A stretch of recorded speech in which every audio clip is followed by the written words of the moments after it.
veux réviser un peu plus? Je vais fumer une clope? Non, ça va. Ça va, ça va. Dommage, j'aurais bien fumé une clope. Je vais changer de mon bandeau. Est-ce que je garde mon bandeau? Oui, je garde mon bandeau. Pourquoi tu vas me piquer mon bandeau? Parce que j'aime pas les bandeaux. Ben, moi je le garde, il est beau. Et ben, bonjour à tous pour cette nouvelle édition de Pourquoi ce livre. On vous rappelle brièvement le concept, le principe étant qu'en librairie, par mail ou sur les réseaux sociaux, vous nous évoquez un petit mot, un concept, une envie, et puis que Fabien et moi on va faire notre travail quotidien, à savoir donc choisir un ouvrage. Alors évidemment, normalement dans le quotidien, on vous pose un petit peu plus de questions sur ce mot. Mais là on décide de s'amuser un peu, c'est une espèce de jeu intellectuel, le principe, un mot. Et nous, on déroule et on essaie de vous trouver un livre et on argumente sur pourquoi ce livre.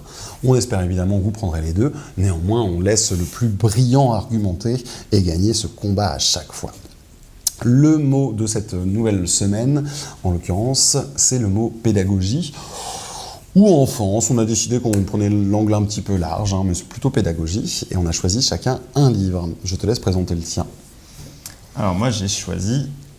Excusez-moi pour l'accent, Paulo Freire, pour Pédagogie des opprimés. Alors je ne suis pas allé chercher loin le titre, comprenez le mot. Vous connaissez peut-être pas Paulo Freire, qui est un révolutionnaire, on va l'appeler comme ça, mais pédagogue, brésilien, qui a écrit ce texte. Qui est mort en 97, alors qu'il était là en 1921, bien sûr, je le connais très bien. Ouais, personne ne le connaît. Or, ce livre que j'ai entre les mains a été, dans plein d'études, considéré comme le livre le plus cité, un des 3 livres les plus cités en sciences sociales à l'échelle de la planète. Pédagogue brésilien, il est expulsé du Brésil suite au coup d'État en 1964, après une petite période d'exil où il est de nouveau expulsé de Bolivie pour la même raison. Il arrive au Chili et écrit en 1968, année qui en France a un peu marqué les esprits, La pédagogie des opprimés. Donc un auteur qui a été très peu connu en France. Il a été édité par Maspero, qui est devenu La Découverte ensuite, il y a une trentaine d'années, réédité dans la petite collection que j'adore, Éléments chez Agone, éditeur très engagé, qui nous propose pour une petite somme de découvrir ce grand texte des sciences sociales très peu connu en France. Et toi, qu'est-ce que tu as choisi? Est-ce que tu peux savoir mieux? Oui, évidemment. Non, c'est marrant, comme d'habitude, on prend des choses très différentes, parce qu'en l'occurrence, toi, tu es parti sur un texte plutôt un incontournable, un peu plus ancien, et en l'occurrence, moi, je vais vous parler d'une thématique brûlante et d'actualité depuis quelques années maintenant, à savoir l'impact sur la pédagogie et l'éducation des écrans. C'est complètement faux cul de vous raconter ça, évidemment, sur une vidéo YouTube. Néanmoins, je tenais à vous parler donc de cet ouvrage de Michel Desmurger qui s'appelle « Faites-les lire pour en finir avec le crétin digital ». Alors, évidemment, il avait déjà eu un succès énorme, Michel Desmurger, avec La Fabrique du crétin digital, qui était sorti il y a quelques années maintenant, et qui était justement toute une étude scientifique. C'est l'intérêt, Michel Desmurger, il est docteur en neurosciences, voilà, et directeur de recherche de l'INSERM. Et donc, en l'occurrence, c'est quand même quelqu'un qui travaille énormément sur les thématiques du cerveau et qui, par des études, pas de la technique du doigt mouillé, pas des rencontres au PMU, mais bien par des études scientifiques, va nous prouver à quel point, nous prouver dans La Fabrique du crétin numérique, à quel point les écrans, l'impact des écrans, était une catastrophe pour nos charmantes têtes blondes. Il avait vraiment écrit cette logique dans presque une recherche de santé publique, voilà, en évoquant à quel point c'était excessivement dangereux ces écrans, sachant que sa première thèse c'était sur la télévision. Il y a vraiment quelque chose autour des écrans justement et de cette sensibilité au numérique et à quel point il démonte véritablement le cerveau de ces jeunes enfants. Le niveau scolaire qui baisse, etc., c'est vraiment des éléments. Donc ça, c'est son premier livre, c'est La Fabrique du crétin digital. Je vous en parlerai pas forcément beaucoup plus parce que c'est pas le sujet c'est ce livre-là. Sachez juste que dans La Fabrique du crétin digital, il évoquait 3 temps mis à mal par l'arrivée du numérique très tôt chez nos enfants. C'est le temps intrafamilial, le temps qu'on va passer avec sa famille, et qui pour lui est quelque chose d'extrêmement dangereux. 2, le temps de sommeil sur lequel on rogne, et justement lui en tant que scientifique va te dire à quel point c'est dangereux, ne serait-ce que la perte d'une petite heure par rapport à notre cerveau qui a besoin pendant la nuit quand même de remettre pas mal de petites choses en place. Et puis de rafraîchir un peu tout ce qui s'y passe. Et ce troisième point, le troisième point qu'il évoque dans la fabrique du crétin digital, c'est que ces écrans vont rentrer directement en opposition avec un troisième point qui est celui de la lecture. D'où ce titre-là, faites-les lire tout simplement parce que le numérique rentre en opposition directe avec un autre loisir qui est celui de la lecture. Or, il va essayer par les sciences de nous prouver à quel point la lecture est essentielle à leur développement, bien au contraire des réseaux sociaux et autres vidéos qui tournent sans cesse et qu'on leur met entre les mains beaucoup trop tôt. On parlait de vidéo. C'est vrai. On va peut-être rentrer un petit peu plus dans les ouvrages. Ce pédagogue brésilien que je vous présente là a une grande théorie, c'est que l'éducation telle qu'elle est pratiquée à l'époque, et ça ressemble beaucoup à ce qu'on fait maintenant, il l'appelle l'éducation bancaire, c'est-à-dire que l'éducateur a le savoir, a le choix du programme de ce qu'il va narrer, il parle beaucoup de narration, et l'éduqué, enfin celui qui vient écouter, recevoir ce savoir-là, n'est qu'une espèce de banque vide à remplir, qui va devoir amasser toutes ces connaissances-là sans à aucun moment choisir, sans à aucun moment discuter ce qui a été proposé, et on va le remplir de données sans le faire participer. Pour lui, cette éducation-là ne concerne que l'éducateur, qui a le choix du sujet, qui a le choix de la manière dont il le raconte, et qui a le choix de la totalité de sa pédagogie. Lui, ce qu'il va proposer, c'est une pédagogie par le dialogue. Alors, en gardant, c'est ce qu'il explique dans le premier chapitre, en gardant bien sûr la place de celui qui éduque et de celui qui est éduqué, mais que les deux vont interagir le plus possible afin d'aller tous les deux vers une solution qui touche au réel. Il faut savoir que c'est un livre de philosophie politique, c'est extrêmement pointu, je vais avoir beaucoup de mal à vous le raconter, mais ça a changé beaucoup de vies, ça a changé beaucoup de mouvements politiques. Lui, ce qu'il propose, c'est du dialogue. On se met tous autour d'une table et on va agir. Il est très critique des grands intellectuels de gauche de l'époque à laquelle il écrit, qui vont parfois jamais se confronter au réel qu'il décrit ou qu'il d'ailleurs combattent. Lui, il va vraiment dire, on se met tous autour d'une table et on cherche des solutions, des actions pour modifier le réel qui nous entoure.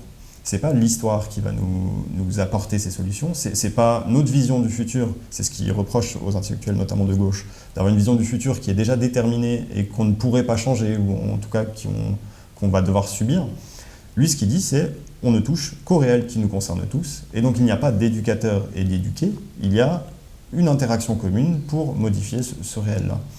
C'est extrêmement brillant, ça peut paraître très simple, parce qu'en fait, se mettre autour d'une table et dialoguer, on est tous capables de le faire. Il faut savoir que ce texte-là a été repris par tous les groupes révolutionnaires. Il le décrit en préface de l'ouvrage, c'est décrit en préface de l'ouvrage. Tous les groupes révolutionnaires ont voulu appliquer cette méthode-là, tous ces groupes des années 70, que ce soit les maoïstes ou autres, qui ont tous voulu s'approprier ce texte-là, qui a d'ailleurs été très décrié, alors qu'en fait c'est juste, on dialogue, on change le réel, et on obtient tous une solution pour notre quotidien. Je m'y perds parce que cet ouvrage-là est assez complexe. Ben moi, il est simple, mon ouvrage à moi. Oui. En tout cas, les concepts à l'intérieur sont globalement assez simples. D'abord, là, on vous a mis quasiment deux scientifiques. En l'occurrence, moi, il est scientifique. Il faut rappeler un truc sur la science, moi, que j'adore rappeler et que je trouve hyper pertinent. Quand tu écris quelque chose, quand tu sors un document en science, tout le travail de tous tes potes, de tous tes collègues, c'est de démonter ce que tu as créé, pour voir si ça tient la route. C'est d'abord pour ça que moi j'aime beaucoup la science, et qu'en l'occurrence, c'est quand même une logique de travail collectif quelque part, on fait presque le lien. C'est-à-dire que d'abord, dans un premier temps, ça, ce que je vous raconte, c'est pas de l'opinion, ce qu'il raconte Desmurger, c'est un fait scientifique. Je veux dire, le cerveau est bousillé par les écrans.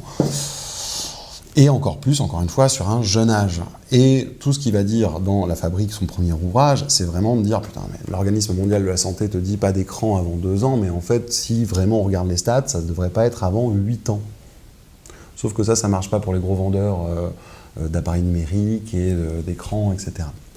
Donc, d'abord, dans un premier temps, voilà, rappelez vraiment qu'on est autour de la thématique de la science. Le deuxième, c'est que moi, j'ai eu la chance de l'entendre dans une conférence, ce monsieur Desmurger. Une conférence qui était quand même, avec un public un peu acquis, puisque tu y étais aussi. C'était une réunion de libraires en juin dernier, et il se trouve que c'était la grande réunion tous les 2 ans de tous les libraires de France, et que ce monsieur a quand même parlé pendant 2 heures de la nécessité impérative pour l'éducation de nos enfants de lire. C'est vraiment le principe de son ouvrage. Je ne vais pas vous balancer 1 million de chiffres comme il le fait excessivement bien avec des panneaux, des camemberts, etc. pour vous expliquer à quel point la lecture est bonne pour le cerveau. Maintenant, prenez le temps de vous arrêter sur quelques graphiques qu'il va mettre à l'intérieur, quelques exemples. C'est absolument incroyable et on voit à quel point le cerveau a besoin d'eux. Je vais juste prendre un petit exemple qui m'amuse beaucoup. Le mot pêle-mêle, par exemple, n'est utilisé qu'une fois sur 50 millions à l'oral. C'est-à-dire que vous entendrez assez peu le mot pêle-mêle utilisé. Il est utilisé une fois sur 50 millions de mots. Par contre, quand c'est écrit, c'est 8 fois par million. Et il nous dit par exemple que dans Notre-Dame de Paris, vous allez avoir 10 occurrences de pêle-mêle. 10 fois, on va écrire pêle-mêle. Voilà pourquoi c'est ultra pertinent. Quand on vous dit aujourd'hui il y a de moins en moins de vocabulaire ou des choses comme ça, lui va vraiment prendre des tableaux extrêmement pointus, une vraie étude scientifique pour vous dire mais oui, effectivement, si tu lis pas plusieurs ouvrages, tu vas pas récupérer tous ces mots-là. Et en fait, ton cerveau fabrique des espèces de compréhension. La première fois qu'il lit pêle-mêle, il ne comprend pas ce mot-là. Il va le comprendre par rapport au contexte. Et plus tu vas le croiser, plus ton cerveau va réussir à le définir. Si tu ne crois jamais pêle-mêle, tu ne sauras jamais ce que veut dire pêle-mêle. Et que si, en l'occurrence, un jeune garçon ou une jeune fille qui a beaucoup vu d'écran et vraiment son niveau de vocabulaire diminué par rapport aux écrans, par rapport à tout ce que ça transmet. En l'occurrence, il y a un moment où ta phrase, l'intégralité de la phrase, l'intégralité des mots qui vont être à l'intérieur ne sont pas connus. Et comment tu comprends une phrase si d'un coup il y a 5 mots grattés en noir ou identifiés en noir? En fait, tu ne peux pas comprendre la phrase et tu ne peux pas comprendre le contexte. Le cerveau va toujours tricher, c'est ce qu'il nous dit. Mais en l'occurrence, voilà, c'est vraiment un ouvrage que je trouve absolument salutaire. Ça a l'air d'être une évidence qu'il faut lire pour développer son imaginaire, pour développer son cerveau. Si vous avez besoin d'arguments scientifiques réellement pour dire à un moment on va peut-être arrêter toutes les actions publiques qui seront de dire maintenant on va mettre des écrans dans toutes les écoles, on va donner accès aux tablettes. En fait, tout ça, c'est une catastrophe pour le cerveau. Et c'est pas moi qui le dis, c'est un neuroscientifique.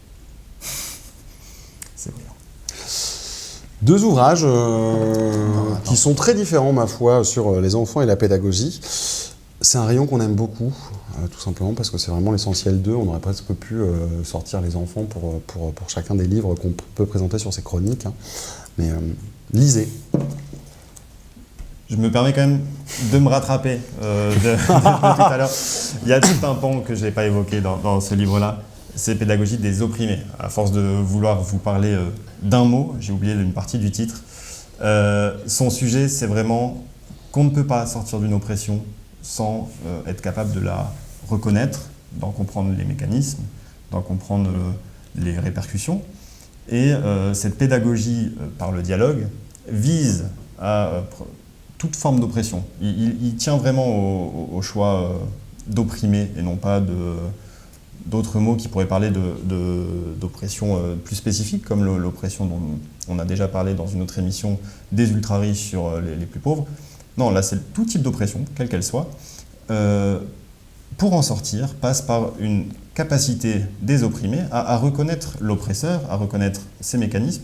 Et c'est par ce dialogue-là, qui prône à tout bout de champ, on va non plus sacraliser cette oppression comme étant immuable, comme étant elle n'a jamais bougé, mais on va la comprendre et se rendre compte qu'elle est totalement factice. Ce qu'il explique très bien, c'est qu'en passant par d'autres manières de lutter contre l'oppression, on peut nous-mêmes devenir les oppresseurs. Je Je vous ai parlé tout à l'heure de sa critique de certains intellectuels de gauche qui, en voulant absolument faire tomber l'oppresseur, peuvent le devenir. L'exemple de Staline à l'époque où il écrit est évident, mais cette façon de comprendre l'oppression, pour lui, doit passer par un dialogue entre l'oppresseur et l'opprimé pour une meilleure justice sociale, pour tout un tas de choses. C'est sur ça que je vais pouvoir terminer. Cet ouvrage-là est revenu, je ne vais pas dire à la mode, ça se fait très peu en sciences sociales, mais est revenu au goût du jour avec l'essor des luttes féministes, avec l'essor des luttes décoloniales, où en fait, toutes ces oppressions-là sont résumées, ou en tout cas sont comprises par la méthode de pédagogie dont parle Paulo Freire, excusez-moi encore pour l'accent, dans cet ouvrage-là. C'est quelques pages, c'est extrêmement brillant, ça a plus de 60 ans, et c'est absolument à mettre dans toutes les bonnes bibliothèques de sciences sociales, ou les bonnes librairies. Merci à tous. N'hésitez pas à partager les prochains mots, les prochaines thématiques, et à la prochaine session. Ouais. Ciao. Au revoir.